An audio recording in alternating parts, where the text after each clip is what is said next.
So this will be part 46 of my series of K-12 employees who have been arrested for crimes against children. Today I'm going to talk about Mark Oesterle.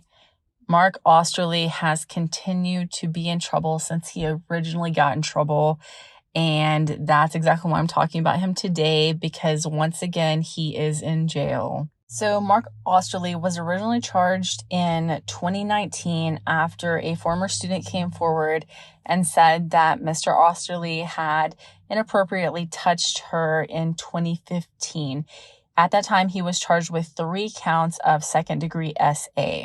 At the time Mark Oesterle was charged in 2019, he was an administrator for the Fayetteville Public School District, but Fayetteville says that the charges did not involve one of their students. They involved something that happened before he came to Fayetteville Public Schools. Before going to the Fayetteville Public School District, Mark Oesterle was employed by the Springdale Public School District as an assistant principal, first at Harbor High School and then at the Tyson School of Innovation. So after Mark Oesterle was charged with the 3 counts of second-degree SA, he did resign from his position at the Fayetteville Public Schools. So Mark Oesterle pleaded guilty to 1 count of second-degree SA, and I did forget to add that there were actually 2 victims that came forward. One was 13 years old and one was 14 years old. So as a result of that plea bargain, Mark Oesterle was sentenced to 72 months probation, and he also had to register as a sex offender. In March of 2022, Washington County prosecutors actually filed to have Mark's probated sentence revoked because Mark Oesterle had been seen on a school campus in Springdale. And that was a violation of his sex offender status because Mark Oesterle is not supposed to be on any school campus as a result of his plea deal. That revocation case is still ongoing in Washington County. Mark Oesterle was actually charged with 4 counts of essentially being a sex offender on school property. Those are D felonies, and that's the pending charges that he has in Washington County.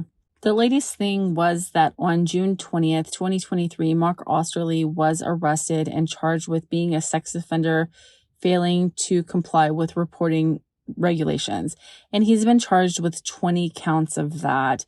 Benton County prosecutors say that as a part of his sex offender requirements, he's ordered to report all social networking information and that he failed to do that.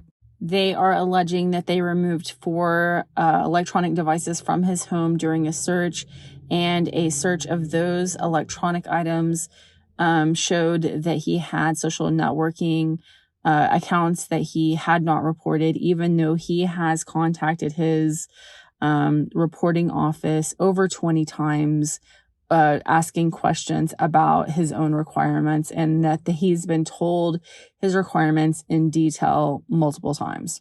So they are alleging that some of the apps that they found on Mark Oesterle's devices that he hadn't reported include Google Meet, WeChat, and a Tor browser. Mark Oesterle is currently being held in the Benton County Detention Center on a $275,000 bond. Just my opinion, but he got a sweetheart deal, and if he can't stay out of trouble, just send him to prison. Maybe he'll eventually learn. I will continue to update as more information becomes available in this case.